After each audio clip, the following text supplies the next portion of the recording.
నేను వడ్లమూడిలో ప్రజల పేరెత్తలా, నేనేమి ఎవరిని బెదిరించలా. అంబటి మురళీకృష్ణ ప్రమేయంతో 2 కంప్లైంట్లు ఇచ్చారు. ఒకటి అంబటి మురళీకృష్ణ కంప్లైంట్ ఇచ్చాడు, 2 వైకాపా పార్టీకి సంబంధించిన వడ్లమూడి గ్రామంలో ప్రజలను కంప్లైంట్ ఇచ్చారు. దానిలో ఎవరైతే 4 సంతకం పెట్టారో ఇద్దరు వడ్లమూడి గ్రామస్తులు.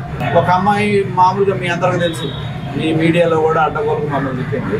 ఇంకొకళ్ళు ఎవరో పక్కన ఉండే కుర్రాళ్ళు, ఇద్దరు చేబ్రోలాళ్ళు వడ్లమూడిలో జరిగిన ఎంపీ ప్రచార సభలో నేనేదో మాట్లాడానని చెప్పి వడ్లమూడి గ్రామస్తులుగా వాళ్ళు కంప్లైంట్ పెడితే అసలు ఆ కంప్లైంట్ పెట్టినాడు ఏ ఊరాడు, ఎక్కడాడు, అసలు ఆ ఊరితో సంబంధం ఉందా లేదా అనే ప్రాథమికమైన విచారణ కూడా చేయకుండా అసలు నేను ఎవరిని బెదిరించలా. ఫస్ట్ 2 కంప్లైంట్ ఇచ్చిన వాళ్ళు అసలు ఆ ఊరాళ్ళ కాదనే ప్రాథమికమైన విచారణ కూడా చేయట్లేదు. ఎక్కడో చేబ్రోల్లో ఉన్న శేషిరెడ్డి అనే వ్యక్తి, ఆర్ శ్రీదేవి అనే ఒక వైకాపా నాయకురాలు, వీళ్ళిద్దరు కూడా వడ్లమూడి గ్రామస్తులుగా కంప్లైంట్ పెడితే అసలు ఎన్నికల విధుల్లో ఉన్న అధికారులు కనీసమైన వాస్తవికతని పరిశీలించకుండా నాకు ఒక దృక్పథం కనబడుతుంది.